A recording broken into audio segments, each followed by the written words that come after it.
棒球全国锦标赛，今年是第2届，在我们新北市永和区办理这样的赛事。我们希望借由这样的赛事，提高我们亲子之间的互动性，也希望孩子们在这样的比赛当中，能够学习更好的团队精神。今天的比赛，希望大家都有好成绩。接下来，我们来看他们平常练习的状况哦。我们奔跑的不只是脚步，是热血；挥棒的不只是球，是梦想。其实棒球它不只是投球以及打击而已，它更是凝聚了团队之间的汗水以及泪水。那同时间也是可以增加亲子之间的情谊交流的活动。借由本次的赛事，凝聚了很多喜欢棒球的好手。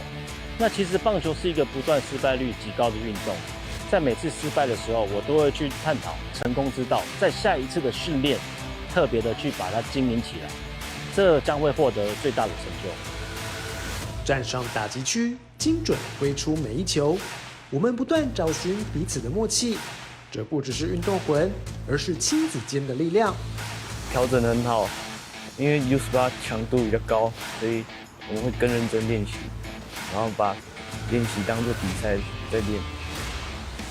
我觉得我准备的算蛮不错的，那也在持续的适应青棒的强度，那也希望可以跟更多青棒的好手来持续的交流，来增进我自己的球技。我们团队的目标是拿冠军，然后自己的目标是把手背守好，降低失误，打击就正常发挥。希望团队跟自己都可以拿出自己的全力来准备这个比赛。那也希望能抱一座冠军奖杯回家。我们来自全国各地，齐聚较量，在球场上写下属于我们的荣耀。114年亲子棒球全国锦标赛，这不是只是一场比赛，而是亲子之间战斗的舞台。4月5号、4月6号，让我们一起来为他们加油！加油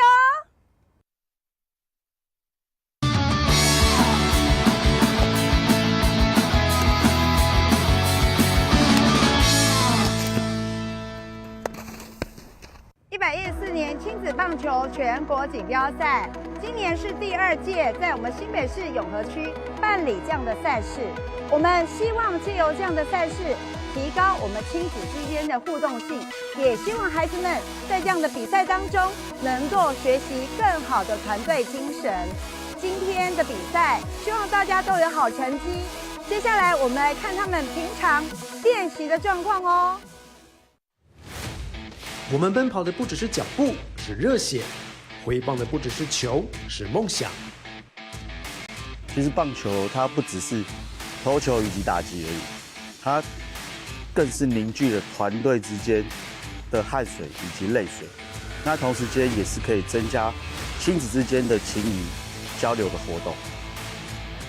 借由本次的赛事，凝聚了很多喜欢棒球的好手。那其实棒球是一个不断失败率极高的运动。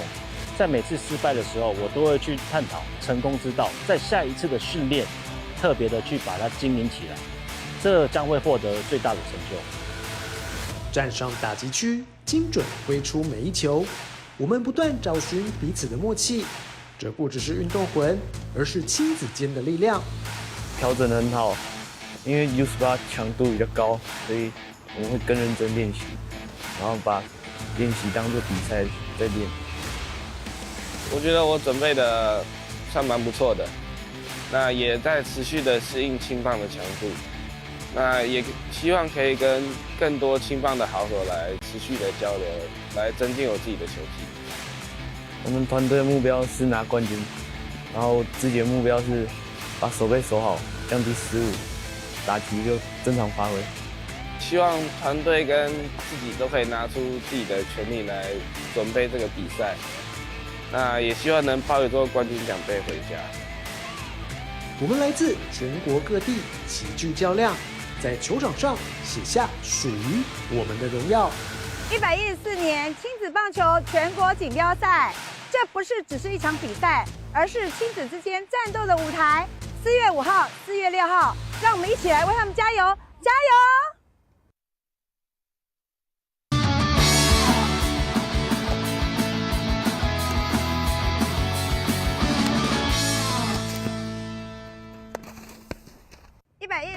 亲子棒球全国锦标赛，今年是第2届在我们新北市永和区办理这样的赛事。我们希望借由这样的赛事，提高我们亲子之间的互动性，也希望孩子们在这样的比赛当中能够学习更好的团队精神。今天的比赛，希望大家都有好成绩。接下来我们来看他们平常练习的状况哦。我们奔跑的不只是脚步，是热血；挥棒的不只是球，是梦想。其实棒球它不只是投球以及打击而已，它更是凝聚了团队之间的汗水以及泪水。那同时间也是可以增加亲子之间的情谊交流的活动。借由本次的赛事，凝聚了很多喜欢棒球的好手。那其实棒球是一个不断失败率极高的运动，在每次失败的时候，我都会去探讨成功之道，在下一次的训练，特别的去把它经营起来，这将会获得最大的成就。站上打击区，精准挥出每一球。我们不断找寻彼此的默契，这不只是运动魂，而是亲子间的力量。调整得很好，因为 U18 强度比较高，所以我们会更认真练习，然后把练习当作比赛在练。我觉得我准备的算蛮不错的，那也在持续的适应青棒的强度，那也希望可以跟更多青棒的好手来持续的交流，来增进我自己的球技。我们团队的目标是拿冠军，然后自己的目标是把手背守好，降低失误，打击就正常发挥。希望团队跟自己都可以拿出自己的全力来准备这个比赛，那也希望能抱一座冠军奖杯回家。我们来自全国各地，齐聚较量，在球场上写下属于我们的荣耀。114年亲子棒球全国锦标赛，这不是只是一场比赛，而是亲子之间战斗的舞台。4月5号、4月6号，让我们一起来为他们加油！加油！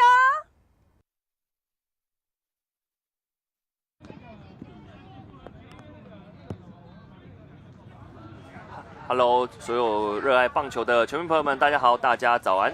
欢迎持续的透过 Ha Sports 的现场直播，一起来收看我们第2届就是棒新北市亲子棒球全国锦标赛。今天在我们的中正桥棒球场要带来的第2场比赛，将要由火焰勇士对上的是亲子勇士。左下角看到图卡显示的是目前的温度，现场目前是18度，那有下了一点点的小雨。 那也希望说这个小雨不会影响到比赛哦，待会都可以顺利的进行。今天的第2场比赛，依旧是由我周伟林及我身旁的艾纯李艾纯为大家带来本场比赛的解说服务。艾纯你好，伟林好，各位观众朋友大家好。好，我们在新北市的中正桥棒球场，稍后就要来进行今天的第2场比赛了。那这场比赛呢，获胜的球队就要跟前面一场获胜的球队要来打冠军战，那落败的球队则是要来打后面的季军赛。 对，刚才早上我们看了一场非常精彩的比赛，那最后是魔法师队最后是1-2分之差，惊险的击败了三峡社区队WHB 魔法师队击下了三峡社区队。对，那早上内容呢，其实我们看到选手们呢，其实展现出非常高的水准哦。 因为其实我们赛前在想说，会不会有这种比如说大比分的差距啊等等这种现象，或者是失误不断的这种现象，其实上午的比赛都没有发生呢，就所以看得出来在虽然是社区棒球，可是大家的训练基本功都非常的扎实，大家也用很非常的认真的态度在面对这个比赛。对，就像艾纯说的，我们看得出来前面一场比赛的内容，攻守两端大家都发挥得非常好。 所以想必这场比赛应该也会非常的精彩，是很期待。好，先来看一下火焰勇士的打线，1棒是曹子俊，2棒黄品全，3棒刘云成，4棒是苏念恩，5棒捕手张凯全，6棒是徐以诺，7棒蔡云达，8棒王俊成，9棒是张伯钧。再来看到的是亲子勇士的守备阵容，先发投手简佑安搭配捕手 胡宏哲，1垒是陈义凯，2垒张成凯，3垒廖佑凯，游击交给游宗翰，左外手黄少威，中外手沈君瑞，右外手是廖承瑞。好，简佑安是来自于三重商工的同学。场上从画面上也看得出来有一点点糊哦，因为有一点点飘雨。对，那刚才早上来的时候就有一点点丝丝细雨了。可能刚才我去上厕所的时候，走那个河堤这边路上，哇，感觉雨又稍微大了一些。当然说还不至于到倾盆大雨的程度，但是一般的话，出门是要撑伞的程度哦。所以对于选手来说，也会是比较大的一个考验。不管是天气比较湿冷的状况，那或者是比如说在守备的时候要注意风向，那投手的时候可能球会比较湿，比较难控制，甚至还会变得比较重。那等等哦，这些因素都有可能造成在今天比赛当中的一个关键。当然因为有下雨，最考验的就是投手的控球。没错。所以有时候看到下雨天那个投手有很夸张的控球，真的也不是故意的，是真的因为球会变得很湿，然后甚至会变重，因为它吸了水。对。那甚至握起来的感觉也会不一样，因为它可能吸水，然后变重变大了等等。好，现在比赛开始了，这是2支勇士队的对决。那先攻的是火焰勇士，他们穿的是深橘色的上衣。守备方穿的只是蓝色的球衣。勇士真的也是一个蛮常见的、蛮吉祥的一个名字啦，对，也是可以代表运动场上的精神。勇士当然是象征勇者啦，不管在任何的运动项目，我都很常会看到这个勇士队的名字。对，在 NBA 啊，在 MLB 啊都有等等，这球是打成了3垒方向的界外飞球了。对，最早以前的那个台湾大联盟对也有迦南勇士队等等。感觉现在这个雨的线条更粗了，更明显，雨势是更大了。对于选手来说也是一个考验，因为你还是要得专注在场上，可是比如说雨一直滴到眼睛就很烦，很麻烦。对，就有点阿杂这样。对，然后还有包括鞋子、袜子也会湿哒哒。但这没办法，这就是运动，这个棒球这项运动可能会面临到的一些问题。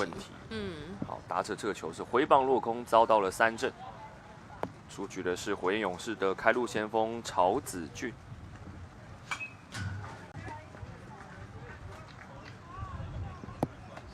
一样也是限时间的比赛啦，那所有的规则也跟第一场比赛一样，限时2个小时。对。那如果是倒数10分钟不开新局，所以大概10点半左右开始了比赛。那另一方面呢，就是刚才也提到说，因为我们真的不知道比赛可以打到几局哦。那对于这样子的状况下，球队的角度一定是越早阶段能够得到分数，就会越有利。好，轻轻碰了一下，碰成了界外球。这边应该2边都是高中生了嘛，有看得出来那个对身高、体格啦，然后脸庞啊，看起来都都是高中生的年纪。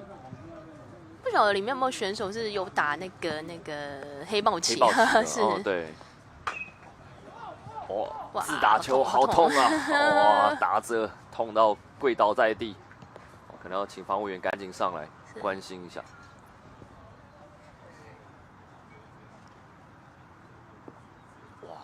打到脚哦，左边的膝盖。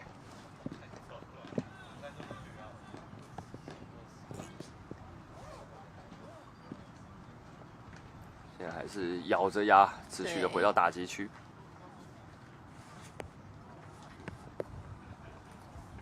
因为选手都来自不同的高中，所以。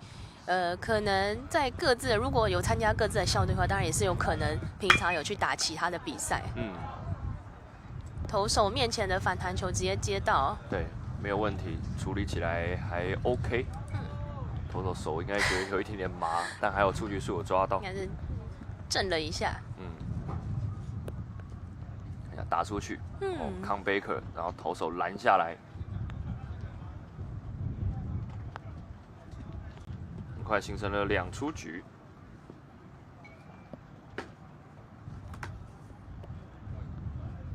一局的前半。从现场的收音还是听得出来，风势是蛮大的，没错。然后也有飘着绵绵细雨。根据资料显示，火焰勇士这边还是以国中的选手为主啦，可能是7、8，没有7，就是9年级，有7年级，有7年级，因为现在是国1跟7年级这两种说法，对，7、8、9年级，也就是国1、国2、国3的学生为主哦。那至于对手亲子勇士这边则是高中的球员为主，但也有一些国中的球员。那蛮对，哇，这个风真的是蛮大的，真的感觉又比我们早上的时候又更大。对，2好1坏2出，举1局的前半。哇，这球很准啊，丢进来，打者没有出棒，遭到了3振。这个半局是一个干净的3上3下，我们稍微休息一下，稍后来看1局后半亲子勇士的进攻。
欢迎回来，来看后攻的亲子勇士的打线。第一棒，好，这应该要轮到的是亲子勇士的进攻。那他们的第一棒是沈君瑞，然后2棒是游宗翰，3棒张成凯，4棒廖佑凯，5棒是今天的先发投手简佑安，6棒陈义凯，7棒胡宏哲，8棒黄少威，9棒是廖承瑞。这是亲子勇士的先发1到9棒。那火焰勇士的先发投手是许以诺，搭配捕手张凯全，1垒苏念恩，2垒张伯钧，3垒黄品全，游击是刘云成，3名外野手由左至右分别是蔡云达、曹子俊跟右外野手王俊成。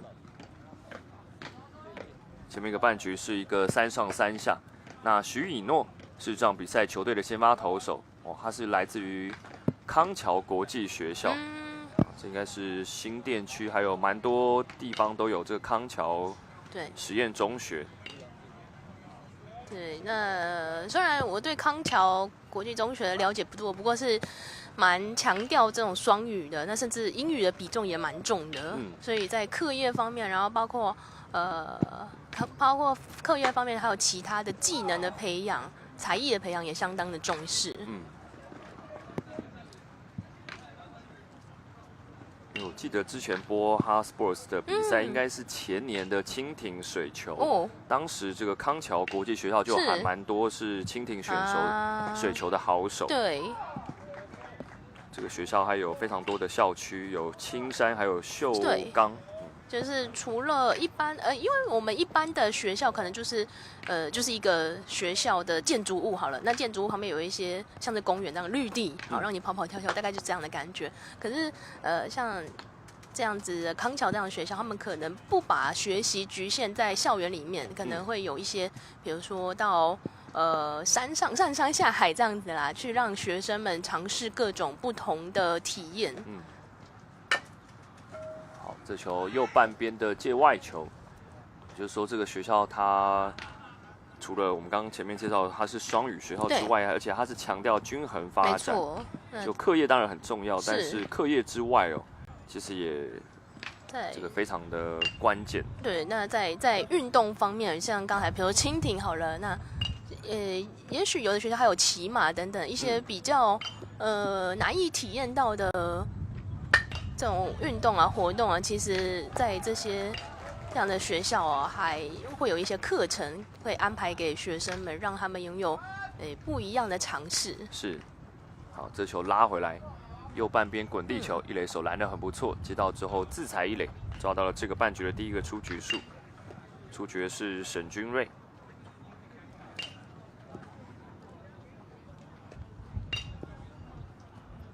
目前看起来双方的先发投手至少控球上还 OK，并没有受到可能天候状况太多的影响。三垒方向一个弹跳，三垒手拦下来之后，哎呀，传一垒，但是传偏掉了，而且传到了死球区。对，传到死球区，所以应该要多进一个垒包了。对，上到二垒。好，看一下三垒手。三垒手是黄品全。拦截下来还 OK， 主要是传的时候传偏了，传太高。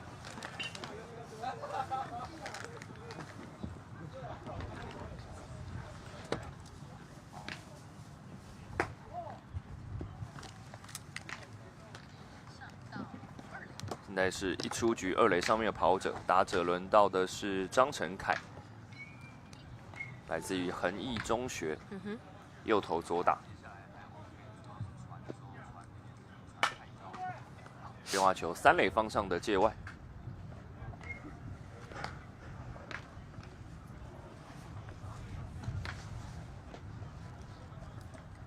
前一场比赛是 WHB 魔法师7-5击败了三峡社区，魔法师也率先挺进到了冠军战。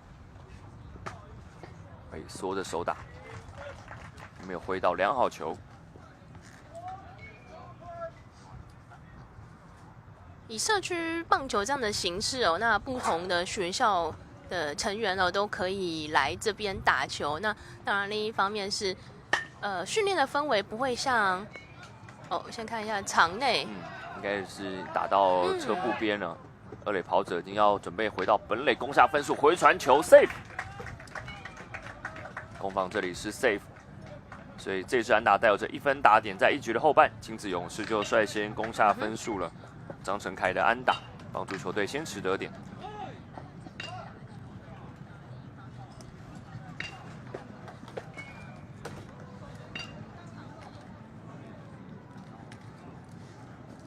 10点半开始的比赛，打2小时，然后1小时50分钟之后不开新局。那前面艾纯也一而再再三有强调说，不知道后面比赛可以打多久，所以一定要想办法在前半段就把分数能抢多少是多少。这一球提前落地，对于捕手第一时间找不到球在哪里。打者来说就很好判断了，直接放掉。因为太好选了。对。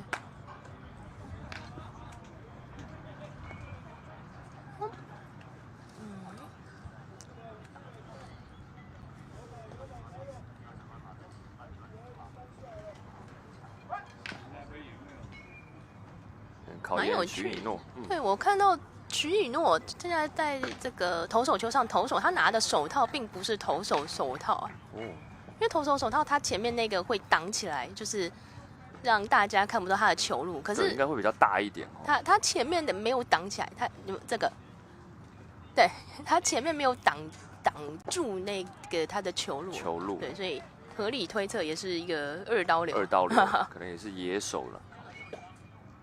艾纯观察很仔细比较蛮特别的一个状况啦。对，如果是职业选手，他就是让你摸不清他的球路，他的这个投手手套前面会有就整个挡起来，面会挡起来。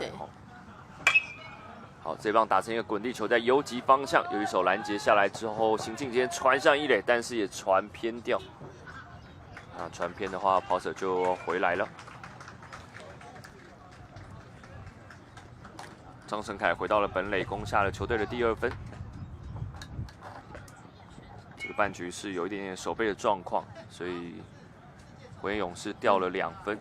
亲子勇士目前2比0暂时领先。其实难度蛮高的，击到之后，因为身体的这个路径跟要传球的地方是刚好相反的。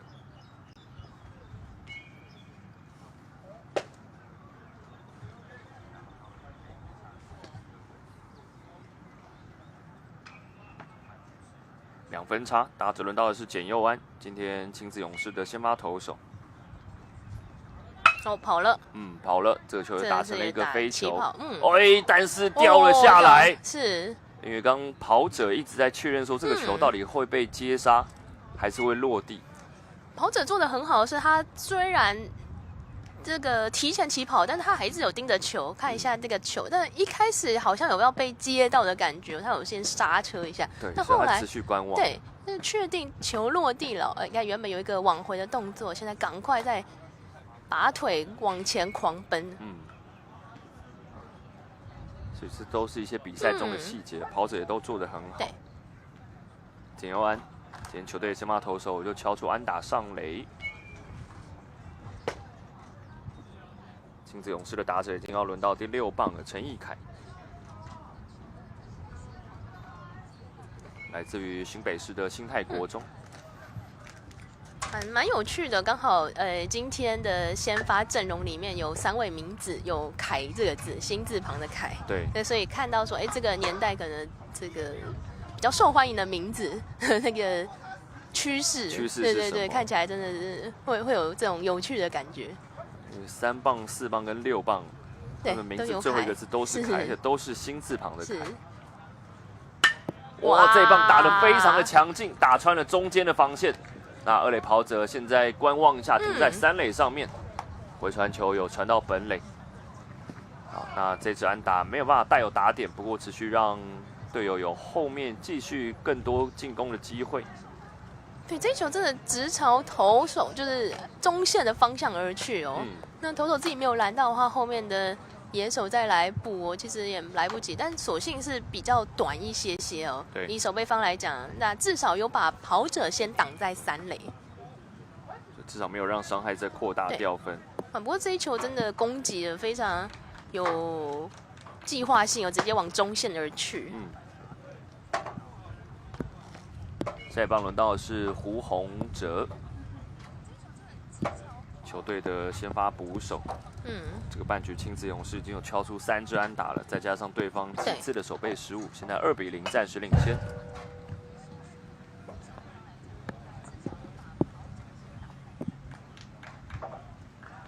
一个好球，一个坏球。许以诺在这个半局先抓一个出局数之后，后面因为队友的守备失误，自己也被敲安打。这个变化球蛮漂亮的。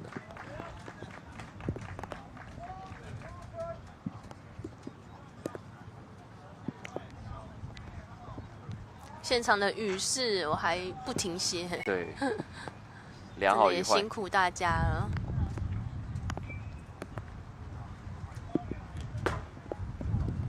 现在就更考验投手。对，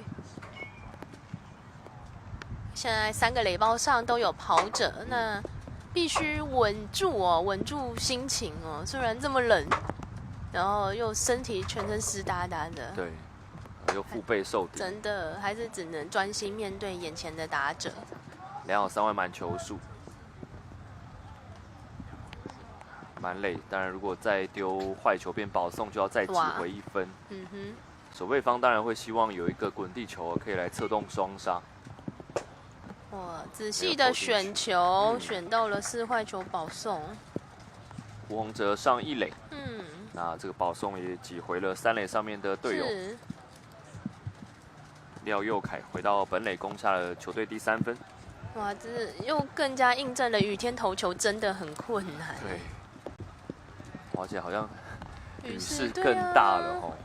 是，所以也真的很佩服小选手们啊，因为就像刚刚我们开始讲的，现在这么好的天气，为什么不在家里睡觉？愿意来这边就是因为爱棒球。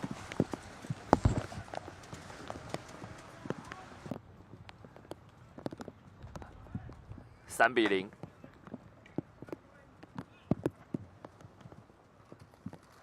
我还记得去年这个杯赛哦，当时就是因为气候的关系，所以赛事上面有受到影响。是，人家都说清明时节雨纷纷，真的雨纷纷。没有，我觉得不是雨纷纷，是雨噼里啪啦，有够大，没错。对，我本来想说前2天其实天候都还蛮好的。结果顿时之间，哇，雨势现在更大了，从现场这个滴滴答答的声音就听得出来。是，哇！就看什么时候会喊探。对，因为看起来应该还是会继续。因为现在比赛进行中，就是比较尴尬一些些啦。真的很麻烦，而且进攻方一定会想说想要多打一点分数哦。哎呀，结果出棒打成一个滚地球，二垒手拦下来之后，先踩2垒，再传1垒out到。哇，所以最后变成了一个双杀。不过亲子勇士在这个半局是大有斩获，3-0，大幅度的领先。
欢迎回来，现场大家都辛苦了，工作人员还有摄影师，大家现在就是雨伞啊，然后雨衣全部穿起来，那镜头当然也要保护好。对，哇，真的不容易了，大家就是对着一股对棒球的热情，才会一起聚集在这边。对，因为像我刚才也是有经过其他球场，那其他球场是有一些业余的比较社会人的球队在比赛，然后他们是有固定的打联赛这样子，然后也是看他们哇风雨无阻的就是要早起来打这个比赛，真的很佩服，真的很佩服他们，不容易哦，都是为了一股这个为棒球的热情。没错没错。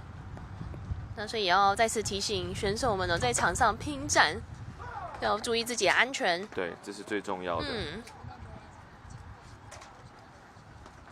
好，比赛来到的是2局的前半，火焰勇士目前是3分的暂时落后。打击出去，投手正面的滚地球拦下来之后，往1垒跑几步，然后抛向1垒，没有问题。简佑安顺利刷下了第1个出局数。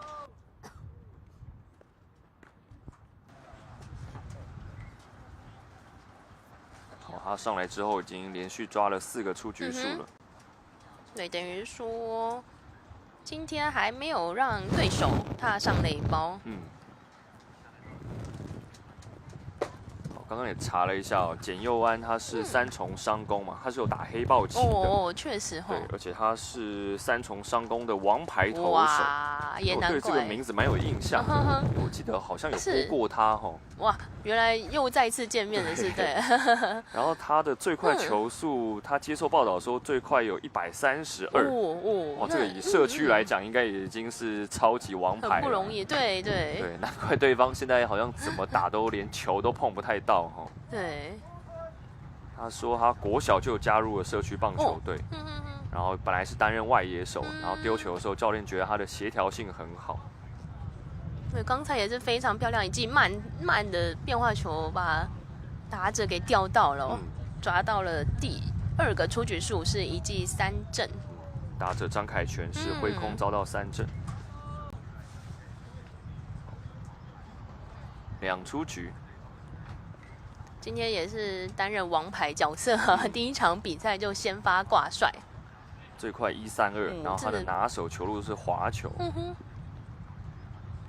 就以社团这个层级来说，你130真的很强，真的很强哦。对。然后你的变化球看起来对方目前为止都连界外球都打不太出来。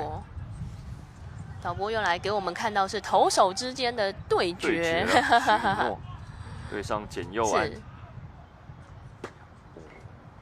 没办法挥到。那有一点点猜球打的意味哦，最后是挥了空棒。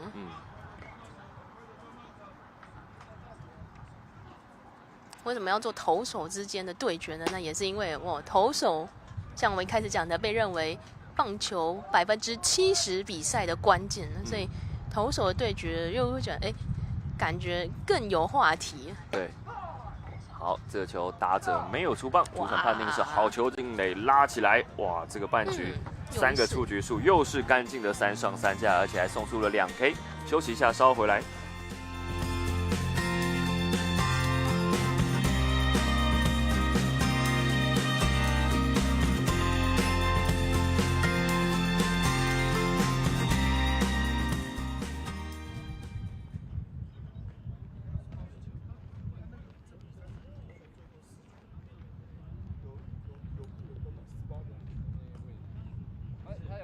投手有限制局数吗？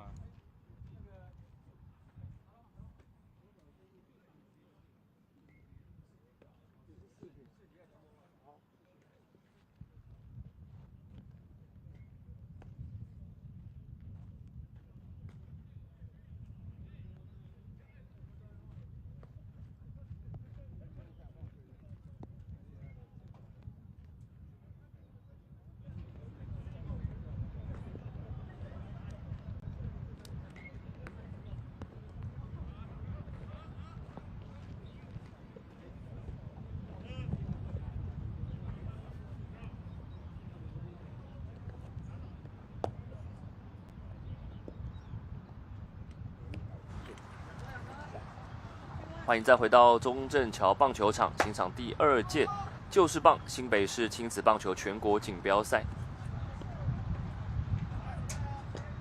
刚才也感谢伟林帮我们找资料，原来这边也是有好手去参加黑豹旗的比赛，就这边更猛，这个更厉害了。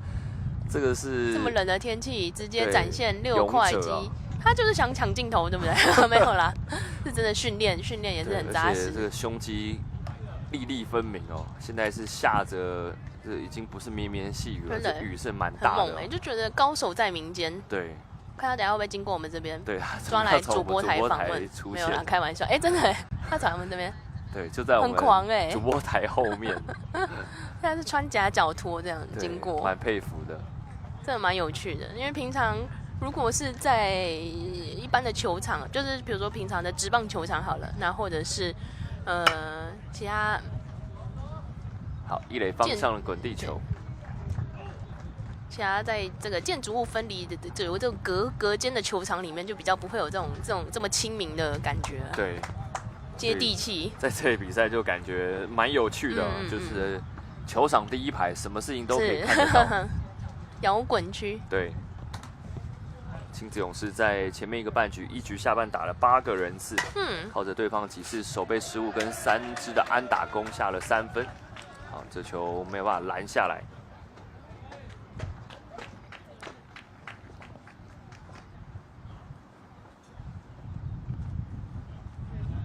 左半边3垒手挡了一下，记录上应该就记1支安打。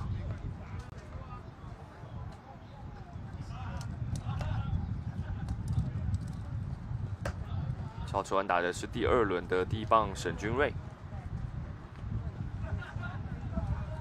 许以诺在第1局是掉了3分，而且看起来这个亲子勇士的先发投手简佑安，哇，应该是一个外挂级的这样存在。子是应该是被抓了投手手犯犯规规哇！早上我们有看到一次投手犯规，所以真的不晓得说是不是因为天气啊，或是什么样的关系，让投手比较容易做出平常不习惯的动作。嗯，对，在投球前哦，真的他的头是有回头看了一下一垒。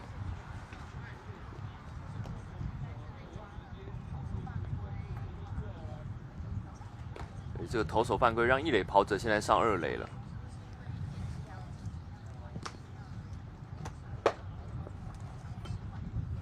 你刚才投手犯规也是比较明显一些啦。嗯，想要看管一下，但是这个脚没有退板。对。有宗翰前一个打席是靠着对方3垒手手背失误上垒，这棒右半边飞球已经出了界外。那社区棒球大家都是拿铝棒，所以当然你碰到球就有机会。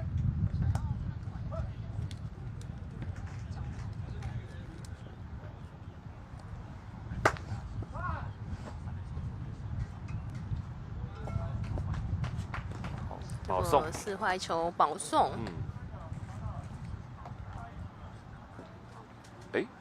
哦，应该是说触身球保送，对，又擦到衣服。对，主审刚刚有说是有削到了衣服。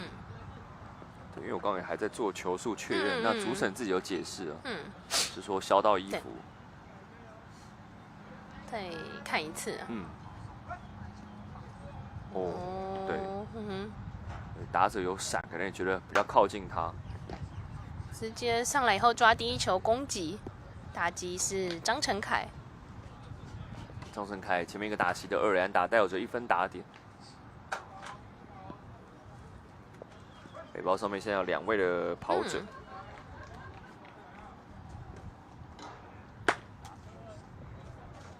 许宇诺目前为止的坏球其实有的时候偏差的比较多，所以打者比较好选。有一些偏高，那甚至刚才也有看到是提早落地的坏球。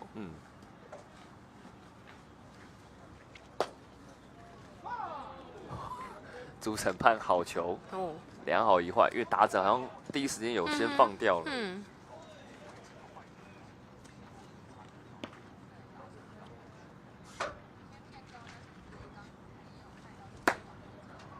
对，一连刚刚有一些真的，今天控球出现比较大的状况啊，真的坏球就太偏差了。2好2坏。这棒打成了右半边，一垒跑者马利欧因为要闪过这一个滚地球，那是使安打出现中间，有机会回传判 safe， 因为应该是脚快了一步哦，捕手的手套没有办法拉回来做 take， 所以这支安打就再带有着打点了，帮助球队再添1分，4比0。一垒跑者刚刚在跑的时候，因为要先确认这个球有穿过去，没有打到他。因为假设击球这个最后打出去碰到跑者的话，是自动会出局的，妨碍手背。但还好，一垒刚刚的跑垒者非常的算是聪明啦，对，反应也很快，反应很快，跳起来。对。记得以前小时候听展元哥、徐展元、展元哥播球都会说，如果碰到跑垒者的话，会自动爆炸。所以跑者刚刚是有闪过，再冲3垒，好了，而且 double 打的2边的都一起。对，而且是双盗垒，没错。对，前卫跑者先启动，后面的也跟上。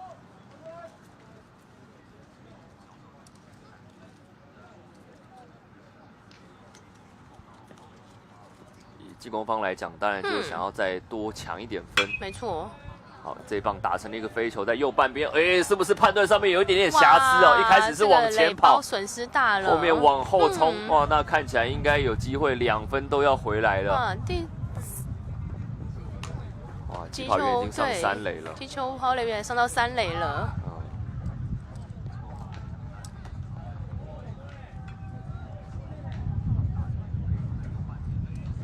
这一棒是个重伤害，损失惨重哦。那现在主审是把雷神喊了过去，好像要 meeting。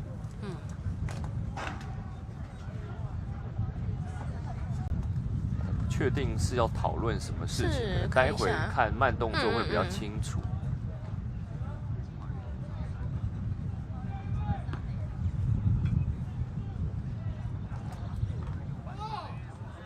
哎，哦，所以刚刚应该是在确认说那个球的落点是界内还界外，但是因为已经 play 完成了，但是最后主审判说是喊 foul ball 啊，哇，这个就蛮差距很大很大耶，等于说这一支3垒安打2分打点就没有了，哇，直接倒退重打一遍，是。好，拉回来，游击方向的滚地球，有垒手拦截下来之后，很快的送向一垒，抓到了出局数，不过是有1分回来，所以进攻方来讲少了1分。对，然后垒包也倒退一个。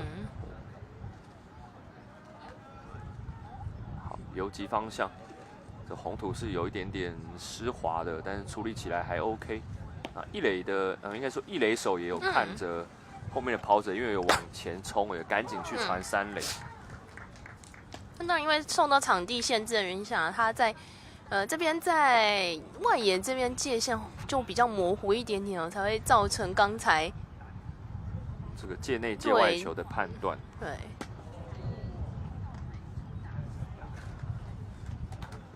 那我想两队也都觉得说，因为这个就是社区比赛了，大家其实以球会友，那比赛胜负是一回事，但是大家也都可以接受。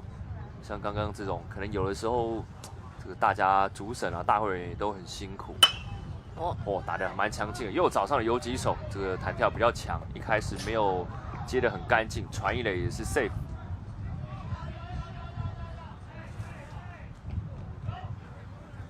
刚应该是。看一下简佑安哦，简佑安没错，打出去非常强劲。因为我刚 Google 他的名字，然后发现他那个黑豹旗的影片刚好是我播的，还是你播的，很有缘。我就想说这个名字蛮熟悉的。你看着他长大，对，但是那已经是2年前的事情，2023。当时他就是担任投手，高一应该是高一的时候。好，6-0。这个半局再打3分，看看徐允诺有没有办法赶快把这个半局给收拾下来。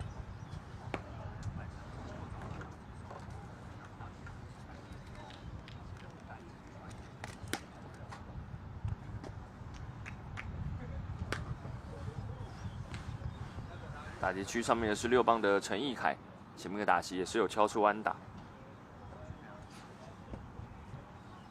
现在2下就握有6分领先哦。挥得蛮猛的，但挥空。打者的表情好像觉得是一个可以攻击的球，但没有掌握好。哇，陈义凯再挥了一个空棒，这一次遭到了徐允诺的3振。不过金子勇士跟一局下半一样哦，都攻下了3分，目前6-0，暂时领先的对手。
我可能需要4颗。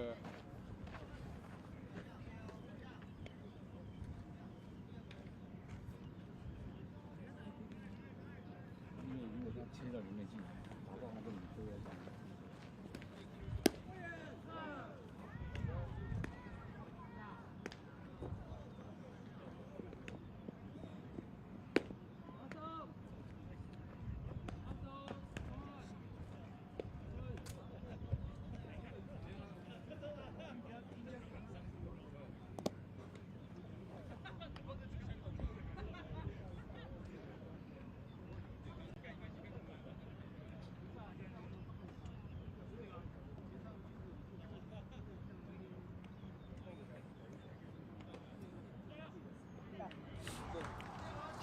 比赛进入到的是3局的前半，我们所在位置是新北市的中正桥棒球场，会为大家带来1连2天的比赛。今天4月5号星期六跟4月6号星期天。比赛来到3局的前半，打者是蔡云达。第一球攻击，最后出界。今天来到这个场地就还蛮熟悉的，因为以前就是参加球队的时候，也都会来这边比赛啊。这也是一个棒球爱好者很常应该会来的棒球场，而且场地其实是蛮完整的。对，那只不过说以学生就是没有办法自己驾驶交通工具的情况下，会比较不方便。好，应该让给2垒手来处理。哇，第一个时间没有接起来，赶快再传1垒，凹到还是来得及。还好守备员是不慌不忙，虽然第一时间漏了一下，因为尤其是每次那个一漏一下，场面就会一阵惊呼声，然后就怕守备员会突然就鬼都乱起，就是把人假咪米害的话修这样。还是有抓到，对，不幸中的大幸，对于这个守备方，对守备方来说，打者是王俊成。现在火焰勇士还在寻求这场比赛第1位上垒者。对，因为受制于对方的投球啦，从第1棒到现在已经是第8棒打者，前面7棒不仅还没有办法上垒，甚至还吞下了4K。确实，今天的先发投手简佑安，那不只是自己球队的投手，在他们自己担任球队第5棒，也是中心棒次的位置，所以看起来就是球队的王牌啊。是。好，3坏球之后来了一个好球，但偶尔也会可能有坏球比较多一点状况，但至少好球可以抢回来。是。那身材条件对也看起来蛮不错的。对，瘦瘦长长。那协调性也很好。3坏球之后连来2个好球。哇，而且这个好球进来的时候尾劲非常的好，看到打者反而还做了一个闪球的动作。对。哇，这球丢进来，打者挥棒落空，这应该是他今天送出的第5K 了，又是一个3上3下的半局。休息一下，稍后回来。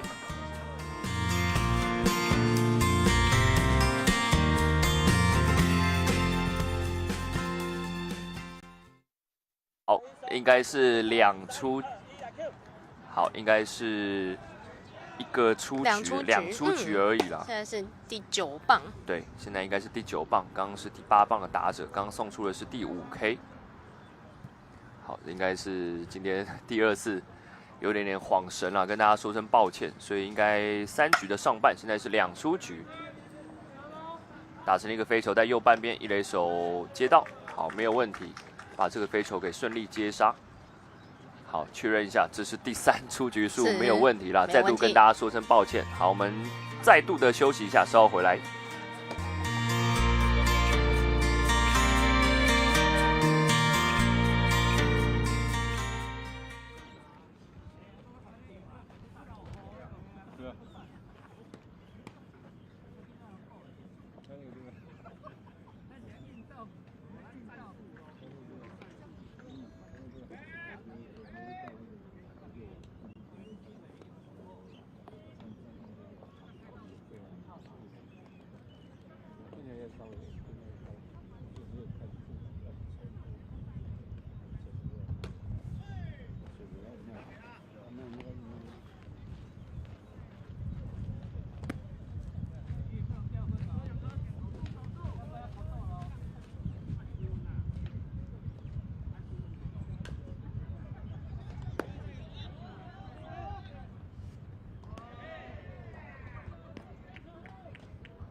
好，欢迎回来。这是 U18小联盟组的季后赛，所以这场比赛的胜队就可以休息一场打冠军赛。那输球的队伍就要紧接着打后面的季军赛了。对，今天的赛程也是马不停蹄的进行。好，游击方向滚地球，有一手拦截下来之后，很快的传向一垒刺杀。这个半局很快就先抓到了第一个出局数。对，那早上8点打完第一场，然后现在我们是第2场比赛。那等一下就要登场的就是季军赛跟冠军赛，其实中间都非常的紧密啊，没有太多的喘息时间。场跟场之间大概就是可能10到15分钟的整理场地而已。对。3局的下半，那许宇诺在第2局也遇到了一点点乱流，掉了3分。那虽然说许宇诺他今天这样子3分3分掉了6分哦，不过还是继续留在场上。好球进来，这个半局就还蛮不错的哦。已经先抓一个出局数，而且好球率还蛮高的，在这个半局。好消息是，现在天气的状况稍微好一些些哦。那比赛一开始倾盆大雨，现在是雨势已经停歇一些。好，这个变化球进来，让打者挥棒落空，形成了3振，2人出局。这个半局很不错哦，很快就抓了2个出局数。对，一上场的2名打者都可以抓下出局数，倒是今天头一遭。那我们刚才有提到说，前面第1局掉3分，第2局掉3分，那中间都有一些危机啊，那包括说被敲安打，或者是队友有一些手背的瑕疵等等的，才造成比较多失分。不过这一局看起来有好的开始，对许以诺来说。打者是轮到12号，应该是第9棒的廖承瑞。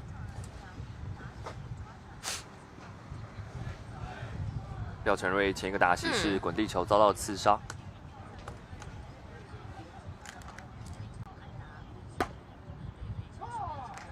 好，主审判定是好球。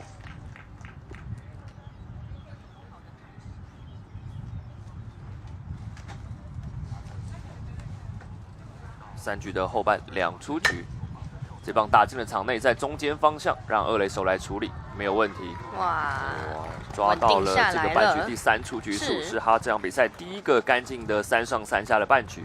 好，休息一下，稍后回来。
好，比赛来到的是第4局啊，4局的上半，前面一个半局是一个干净的3上3下的半局。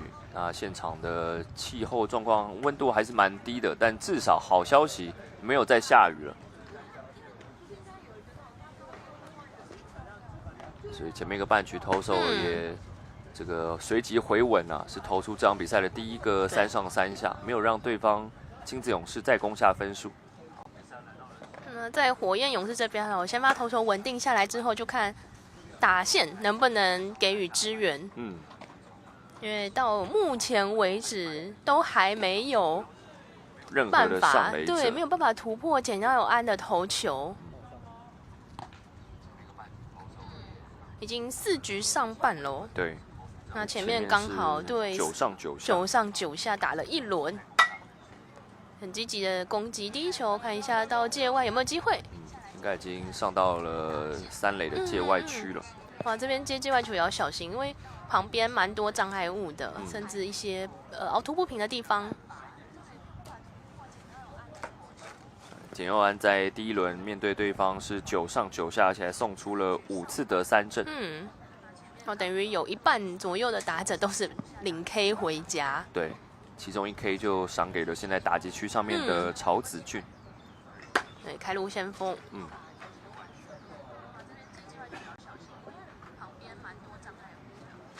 一个好球，一个坏球。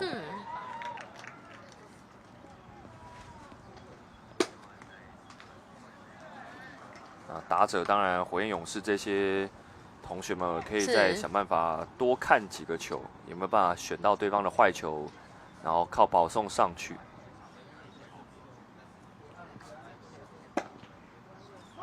这个就很漂亮了，对，掉进到好球带。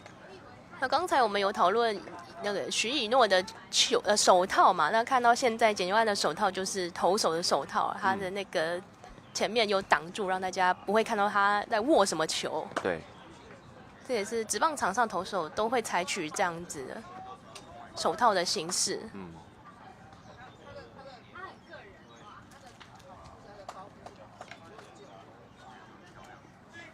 因为手套有时候镜头你可能还是拍得到，如果没有挡住前面的话，又打成一个滚地球在2垒方向，没有问题，拦下来之后很快的传向1垒。哇，抓了10个出局数了，从开赛以来。目前是完完全全压制了对方的打线。现在低调中。球队而且帮他打了6分，这个蛮大的分数进来，6比0。好，一出局，打者轮到黄秉权，2棒打者。前个打席是投手正面的滚地球，遭到了刺杀。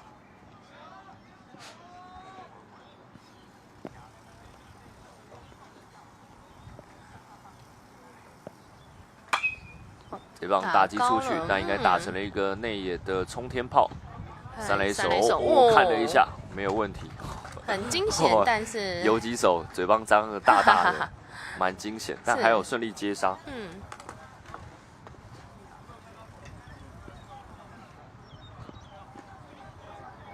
好，看一下，因为球在空中滞留时间比较久哦，所以花了一点时间等它掉下来。游击手还不可思议的表情啊，非常可爱。哦，你接到了，厉害厉害，真的。游击手是游宗翰，那3垒手是廖佑凯，打者则是刘云成。这个打席是被简佑安给 K 掉。简佑安很快取得了球数的绝对领先，良好球没有坏球。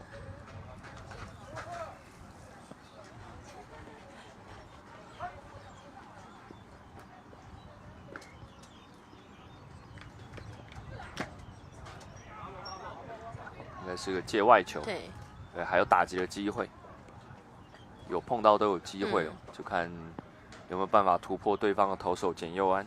对，真的，已经10个人次，而且是开赛到现在10个人次没有办法敲出安打，也没有办法上垒。对，打到球的下缘，形成了一个飞球，捕手跟1垒手都追过去。看起来是没有机会了。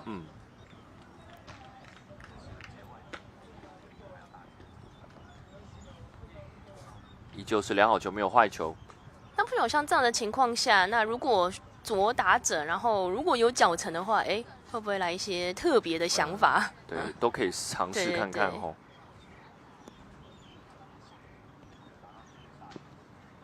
哦呦，这球就太高了，而且完完全全的溜球。对，不过刚刚讲的，比如说你要偷点上垒等等，还是需要比较高的打击技巧啦，比如说边跑边打这样子。对，以社区棒球的同学来说，可能是一个蛮大的困难挑战。对，那平常可能也不见得有练到这个部分啦。对，因为练球时间可能也没这么多。对，好，那打者刘云成这个球挥棒落空，遭到了简佑安的3振，这2个打席都被他给 K 掉。简佑安是一个12上12下，而且送出了这场比赛的第6 K。休息一下，稍后回来。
欢迎回来，在今天礼拜六的早上，同学们比赛，然后也有很多的家长来到现场，也透过棒球让大家可以凝聚在一起，不要在假日就滑手机，然后在家里可能看剧啦。对，而且刚才一直有听到在场边呢传来这种聊天呐、然后欢乐的笑声，真的觉得很棒。对，可以透过棒球凝聚大家。对，比赛来到4局的后半，打者是第3轮的第一棒沈君睿。徐允诺其实在3下是投出了3上3下，而且还送出了3振。可能也是属于比较慢热型的投手哦。到了第3局哦，就我感觉好像打通任督二脉啊。然后就来看能不能把他的好表现延续到第4局。刚那一球其实蛮不错的哦，笑得很开心啊！进了一点位置，其实蛮好的。2好1坏。哇！这球打者挥棒落空，遭到了徐允诺的3振。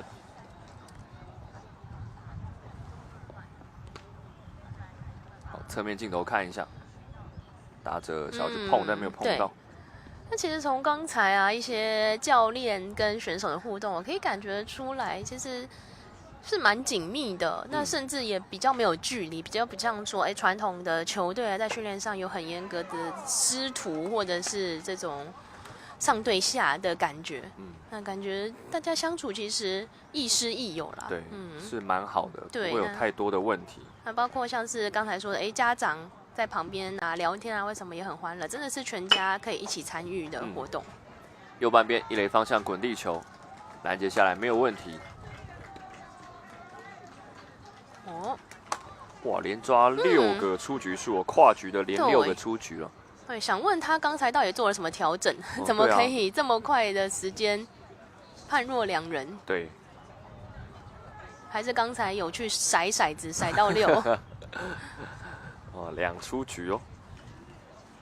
那接下来面对到的是对方的中心打线喽。对，因为刚才说，第3局有比较状况稳定一些，不过面对的毕竟是后段的打者啦。那刚才面对1、2棒，现在真的面对第3棒才是挑战。尤其今天手感很火烫的张成凯。张成凯今天是有2支的安打，打到球的下缘，形成了一个本垒后方的擦棒界外。我蛮佩服，就是这些选手们因为看他们都戴着眼镜上场，然后我自己会觉得戴眼镜活动很不方便。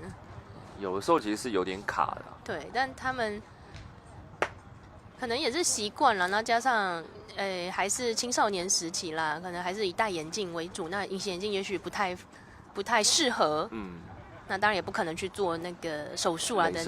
对。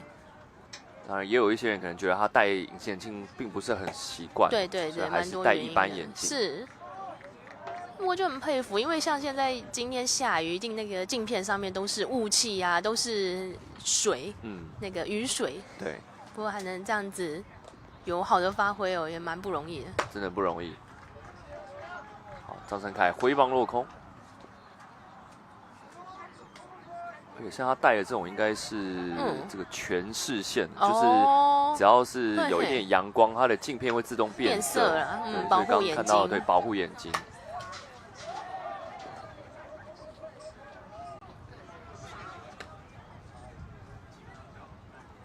那有看到他是有戴打击手套，因为刚刚有一些同学他是没有戴打击手套，也没有戴护具。是，对，这要自己要小心啊。对，还是要小心。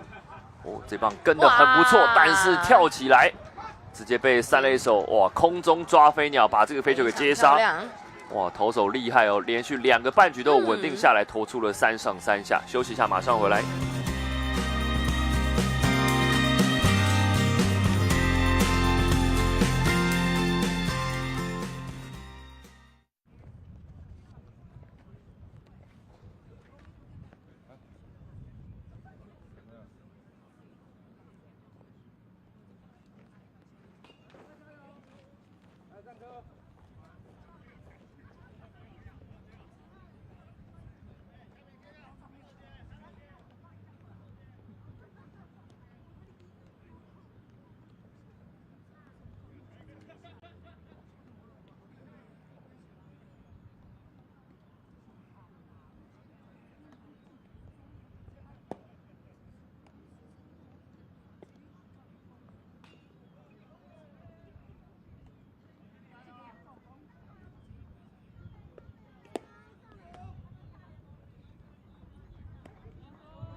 欢迎再回到比赛的现场。哇，3、4两局两队都没有攻下分数。是，而且两边都是像第4局哇，不对，第3、第4都是两边都3上3下。哇，所以说两边的投手在进入第3局哦。游击方向滚地球拦截下来之后传一垒，非常精彩的 play 耶，不错哦，凹斗。哇，中线我刚才本来以为要穿越了，看一下打出去，好像打者觉得有点麻哦。拦截下来之后传一垒有一点点低哦，但是有确实的接捕，踩一垒没有问题，抓到了出局数。哇，我们刚才一直在想说赛事的水准很高，又让我们看到非常精彩的 play 哦。就是这种细节上面有可能穿越的球都被给拦下来，守备员给拦下来。那其实我们过往在看社区或者是说非科班的比赛啦，像是黑豹旗等等，常会看到那种大比分，然后甚至内容非常的不可思议的比赛。对，那当然我是觉得说，可能在这种人人都可以参加的风气下，其实有好有坏。那好的就是呢，大家都有舞台可以被看见。可是呢，一方面，也许有的球队，并不是那么完整的训练就被推上来。那不管什么原因，也许是好3垒方向的滚地球拦截下来之后，很快的传向一垒。就说有时候就像艾纯说的，有一些球队他可能训练还没有这么扎实的情况下，忙着仓促的上去比赛，可能表现的内容并不是这么的好。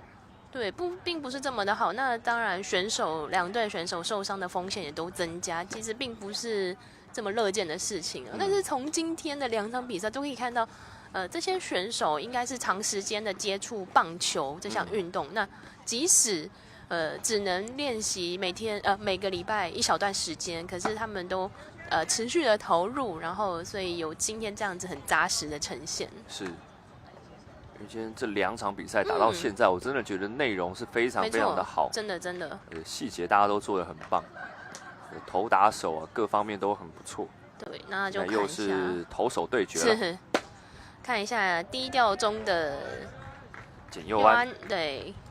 对决许以诺，对决第3局以后甩到6的许以诺，对，许以诺已经是投了跨局连续抓7个出局数了。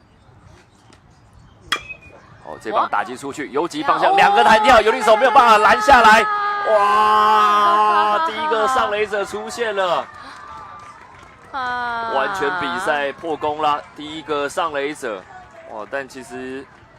守备员已经很不简单了，看游击手游宗翰，用胸口想要用生命把这个球给护住哦，但是真的弹跳没有办法处理。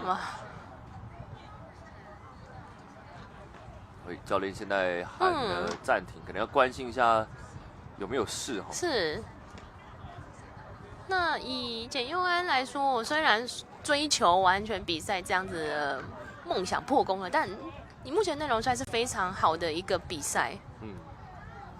你发现他的手，他手握球，看到他的那个手指很细长，应该手的那个幅度可以张得很开啊。那对于握球也非常有帮助。就比如说，为什么有一些，先看一下场上非常，有点状况出现了，爆头让一垒跑者上2垒。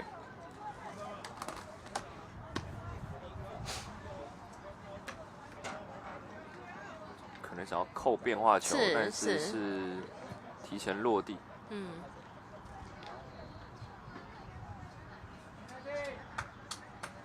打击区上面是蔡云达，球队今天第1次的得点圈打击机会。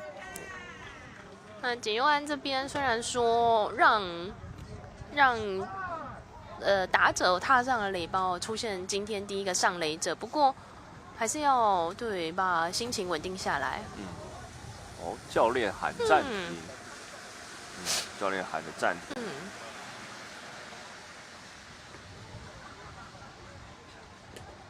就在14上14下之后，许以诺是上了一垒，然后后面投手简佑安又丢了爆头，所以教练这个时候喊暂停。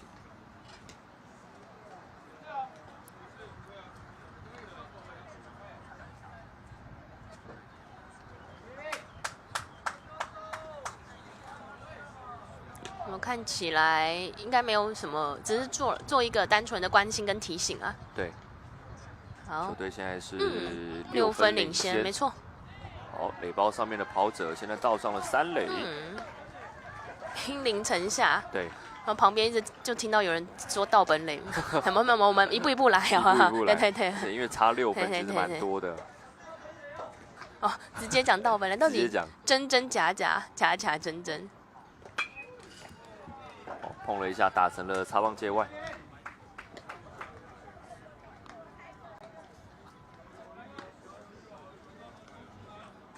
有时候我们打球会这样，故意讲一些似是而非的战术，想要混淆对方，他们也不知道你到底会不会做。对，就干扰对方，没错没错欺敌战术。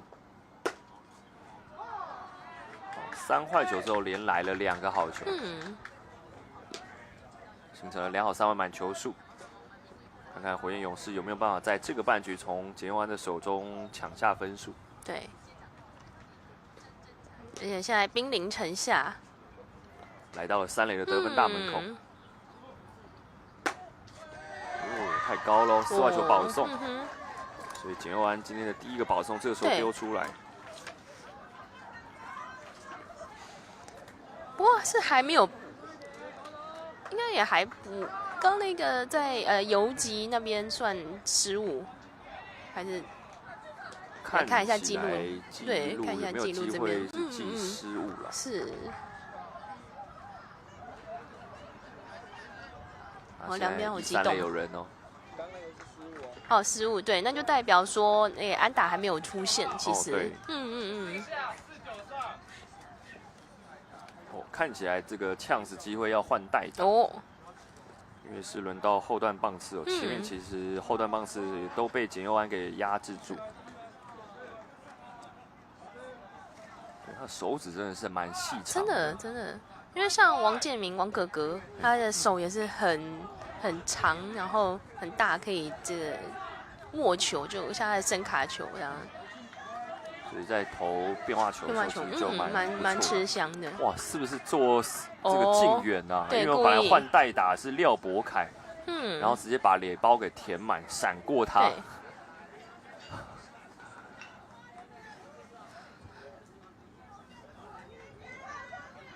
道高1尺，魔高1丈。对。虽然觉得这个有一点紧张的气氛，但是场面很欢乐，蛮欢乐。对，因为两边家长都好像蛮开心，很投入，真的很投入。对，也许以前就遇过啦，然后。对，而且可能大家平常应该是有遇过，对，多多少少认识啊。对。打者是张伯钧，9棒打者。前个打席是1垒方向的界外飞球被接杀，2出局满垒。喂，这棒打到就有机会，但是被投手给收下来。哦，杰万很帅哦，收下来之后还看了一下疾跑员，然后再甩上1垒，所以化解了这个半局有可能的失分危机。满垒没办法攻下分数，目前依旧是6分差。休息一下。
欢迎回来。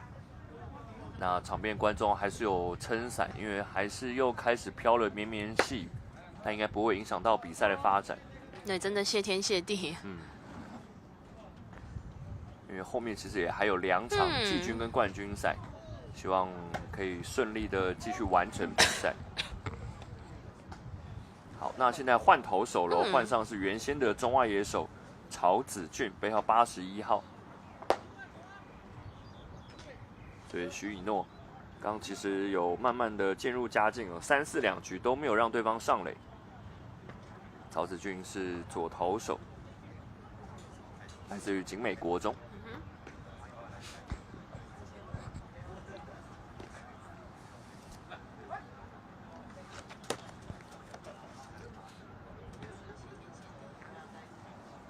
5局的后半，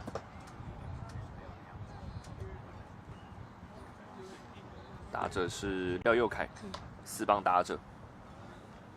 刚才对于火焰勇士来说，真的是大好的得分机会哦，因为从前面第1局到第4局都完全被封锁的状态，那好不容易刚才5局上半有一些攻势，那甚至有靠着对方故意撕坏球到满垒了，那只不过最后还是没有办法突破对方先发投手简佑安的封锁。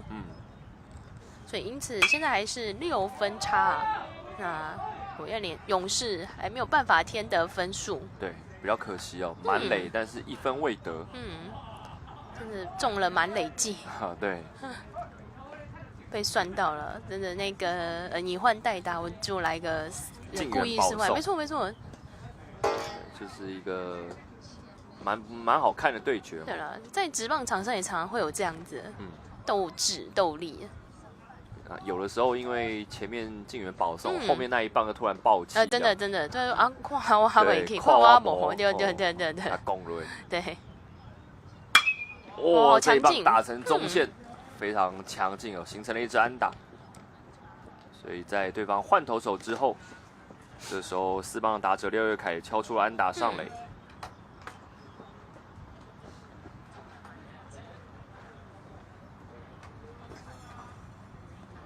说人人到。今天抢尽风头的简佑安登场了。今天2次打击都上垒，1支安打，还有对方的守备失误。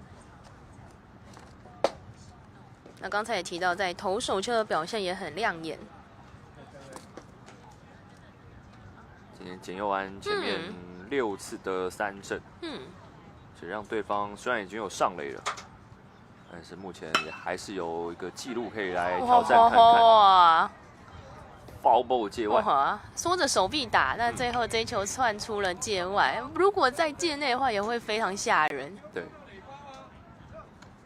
那现在教练要开始讨论了，要讨论一下，因为教练可能会觉得应该是在垒包以内跑，就是进去的哈。但这个1、3垒射其实真的判断上面也是蛮困难的。没错。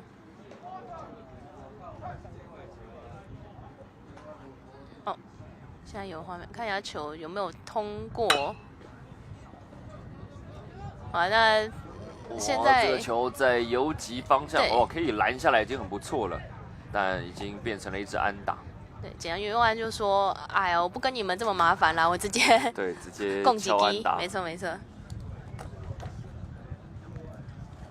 这球打在一个很深远的内野位置哦，其实内野手光是拦下来已经很不简单。真的。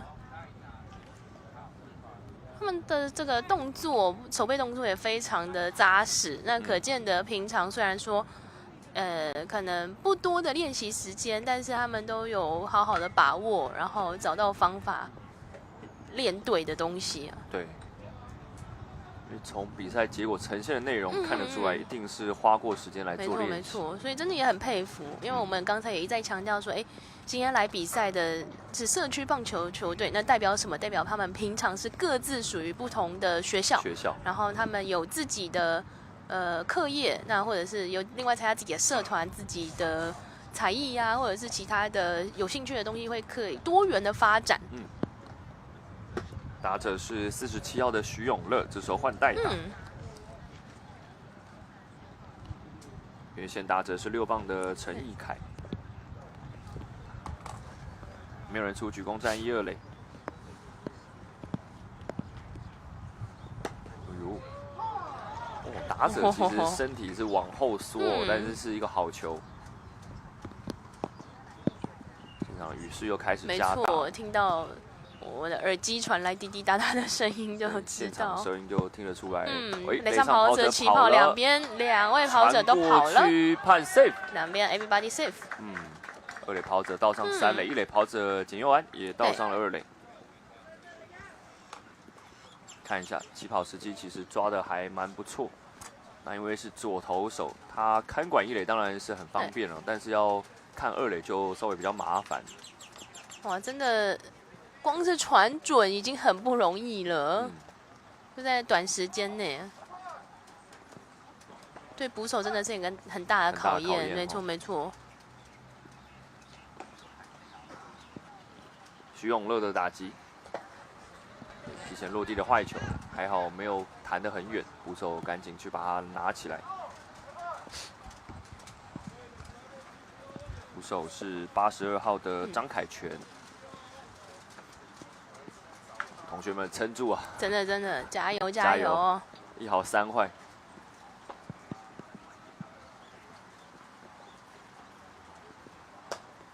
哇，坏球之外，而且是掉到了捕手的后面。比赛进行中，那3垒跑者要回来。所以刚才的盗垒就有价值了，因为这样的一个漏球就可以回来。对。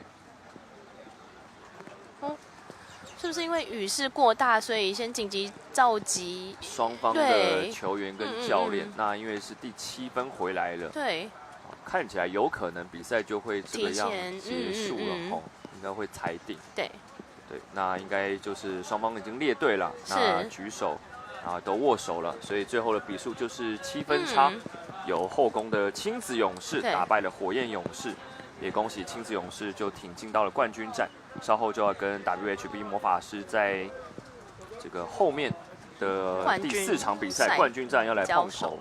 对，那落败的火焰勇士就比较辛苦一点，待会要直接接着要来打季军赛，辛苦了。没错，好，也请观众朋友持续锁定我们的现场直播，我们下一场比赛再会了，拜拜，拜拜。